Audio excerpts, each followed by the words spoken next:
आप देख सकते हैं तस्वीरों में ये छोटा राजन ऑरेंज टी शर्ट में नजर आ रहा है। सीबीआई की टीम बाली की जेल में पहुंची है जहां पर छोटा राजन को रखा गया है। आपको बता दें 6 सदस्यीय टीम है जिसमें 2 सदस्य खास तौर से सुरक्षा। राजन दाऊद के बारे में कोई जानकारी है? राजन दाऊद कहाँ है? दाऊद के बारे में लड़ते रहूंगा जिंदगी भर। मदद करेंगे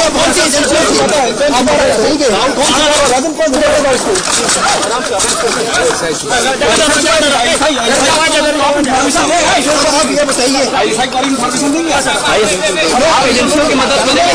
लोग कहते हैं कि राजन एजेंसियों की मदद करेंगे। राजन इंडिया में खतरा तो नहीं आपको? किसी बात किससे राजन किससे मोहन कुमार राजन मोहन कुमार को ऐसा आप मोहन कुमार हो कि आप छोटा राजन है कि मोहन कुमार है? आप राजेंद्र छोटा राजन है कि मोहन कुमार है? आपका क्या संदेश है भारत के लिए? यहाँ टीम आई हुई है। संदेश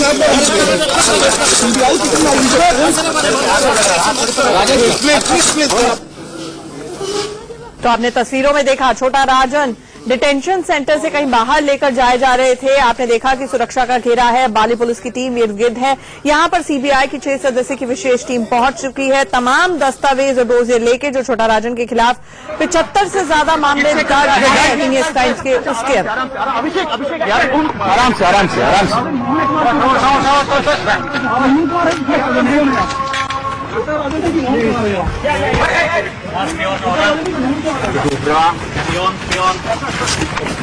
आपका क्या संदेश देखिए यहाँ टीम आई है। ऐसे मत करो यार, ऐसे मत करो भाई आराम से कर लो यार।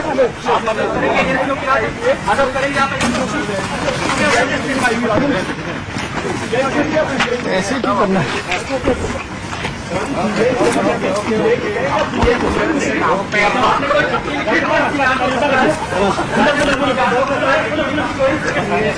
हमारे साथ हमारे एडिटर इन चीफ दीपक चौरसिया जी सीधा इस वक्त लाइव वाली से जुड़ रहे हैं। दीपक, अभी हमने सुना छोटा राजन को जब डिटेंशन सेंटर से बाहर लाया जा रहा था तो दाऊद के बारे में सवाल पूछा और उसने कहा कि दाऊद से लड़ता आया हूं और लड़ता रहूंगा। यानी कहीं ना कहीं जो अपनी हिंदू डॉन की इमेज है और अभी भी सिक्योरिटी एजेंसीज को जितने पत्ते खोलेंगे दाऊद उसमें की नेम रहने वाला है।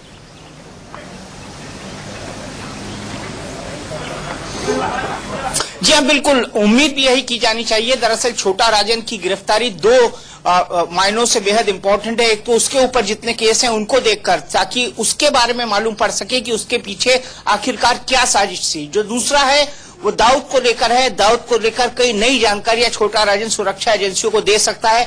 मैं वो लॉकअप दिखाता हूं आपको, अंकुर दिखाएंगे वो लॉकअप जहां से अभी निकाल के छोटा राजन को ले जाया गया है इंटरोगेशन सेंटर पे, जहां पर सीबीआई और मुंबई पुलिस की टीम उनका इंतजार कर रही है। और आज 2-2.5 दशकों से ज्यादा के बाद मुंबई पुलिस और सीबीआई आमने सामने बैठकर छोटा राजन से पूछताछ करेगी कि आखिरकार वो इतना बड़ा डॉन जो बना है उसके पीछे क्या क्या रीजंस रहे, दाऊद का नेटवर्क क्या है, उसका खुद का नेटवर्क क्या है, किस तरह से फिरौती, अपहरण और सुपारी किलिंग को अंजाम देता है और किस तरह से दाऊद ऑपरेट करता है। जाहिर सी बात है दाऊद से उसकी दांत काटी दुश्मनी है और इसी के चलते वो दाऊद के खुलासे करना चाहता है और वो ये जताने की कोशिश कर रहा था आज बाहर निकलते वक्त। उसका यही जताने का मतलब था आंचल, वो ये जताना चाहता था कि वो जितनी भी खबर दाऊद के बारे में है वो सुरक्षा एजेंसियों को देने में किसी भी तरह की कोई हिचक नहीं रखेगा। आंचल दीपक, ये भी एक सवाल यहाँ पर उठ रहा है। हाल फिलहाल में जिस तरह की खबरें आई उसमें ये कहा गया कि छोटा राजन को पहले ये खबर मिली थी कि रियाज भटकल की मौत हो चुकी है। उसने यहाँ की सुरक्षा एजेंसियों से बात की लेकिन बाद में ये खबर गलत निकली, बैड फोटोशॉप जॉब थी। तो ये कहा जा रहा है कि छोटा राजन की जो पावर थी और डी कंपनी के विरोध में वो खड़ा हुआ था उसकी अब वो पावर नहीं रही है। हिंदू डॉन के नाते वो अपने आप को भले ही प्रमोट करता रहे। ऐसे में वहां पर इस वक्त अगर सुरक्षा एजेंसी खासतौर से सीबीआई टीम के सामने वो पड़ता है तो सीबीआई का क्या रुख रहने वाला है, सीबीआई की टीम का क्या रुख रहने वाला है और छोटा राजन को लेकर वहां पर किस तरह की खबरें आ रही?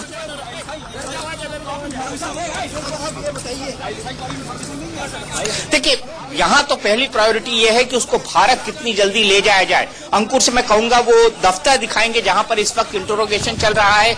मेरे सामने वो दफ्तर है। और आंचल, जैसा आपने कहा कि सीबीआई की क्या प्रायोरिटी रहने वाली है, सीबीआई का क्या पहला कदम रहने वाला है, तो पहला कदम यही होगा कि कितनी जल्दी वो दाऊद को वापस भारत ले जाएं। उनकी पहली प्रायोरिटी यही रहेगी दाऊद को ले जाने की। इसी के संबंध में जितनी भी कागजी कार्रवाई है उसको पूरा किया जा रहा है। और कागजी कार्रवाई पूरे करने के साथ साथ एक इनिशियल इंटरोगेशन जिसको कहते हैं दाऊद छोटा राजन का, वो चल रहा है। और इस इंटरोगेशन में बेसिक सवाल उससे पूछे जाएंगे। जहां तक हमें जानकारी है, उन बेसिक सवालों में उसने मोहन कुमार का पासपोर्ट कैसे हासिल किया, वो बाली में क्या करने आया था, क्योंकि इंडोनेशिया की पुलिस बार बार उससे सवाल पूछ रही थी कि आखिरकार बाली के अंदर आप करने के लिए क्या आए थे, क्योंकि इंडोनेशिया में छोटा राजन के खिलाफ कोई भी केस रजिस्टर नहीं है। जहां तक उसके पावर की बात है, वाकई उसके पावर कम हुई है। जब से छोटा राजन की सेहत गिरी है उसके बाद उसके ही लोग उसके मुखबिर बन गए थे। उसी के सारे छोटा शकील ने उसके ऊपर असैसिनेशन अटेम्प्ट प्लान किया था ऑस्ट्रेलिया में, लेकिन आखिरी मोमेंट पर टिप ऑफ मिल जाने के बाद छोटा राजन बच गया था। अब जो है लोगों को ये लगता है, भारी अटकल ये लगाई जा रही है कि छोटा राजन जो पहले भारतीय खुफिया एजेंसियों की दाऊद के मामले में मदद किया करता था, आखिरकार उसको क्यों पकड़ा गया है। हमारे सूत्र बताते हैं इंटेलिजेंस की कि दाऊद के मसले पर छोटा राजन अब उतना बड़ा एसेट नहीं रह गया था सुरक्षा एजेंसियों के लिए। इसीलिए उन्होंने प्लानिंग करी और इसीलिए इंटरपोल के रेड कॉर्नर नोटिस के तहत ऑस्ट्रेलिया पुलिस, इंडोनेशिया पुलिस और सीबीआई ने मिलकर छोटा राजन को इंडोनेशिया के अंदर अरेस्ट कराया है। जाहिर सी बात है छोटा राजन की अब वो पुरानी पावर नहीं रही है जो दाऊद के खिलाफ लड़ते हुए एक जमाने में उसके खड़ी हुई थी। लेकिन अब उसका न केवल गैंग टूटा है, उसके लोग टूटे हैं, बल्कि उसकी पावर भी काफी कम हुई है। आंचल जी, हमारे साथ जुड़ने के लिए दीपक आपका बहुत बहुत शुक्रिया और तमाम जानकारी आप हमें अपडेट्स देते रहिएगा। हम फिर से आपके पास लौटेंगे। फिलहाल शुक्रिया। एक छोटे से ब्रेक के लिए यहाँ पर रुकना पड़ रहा है, तुरंत लौटते हैं।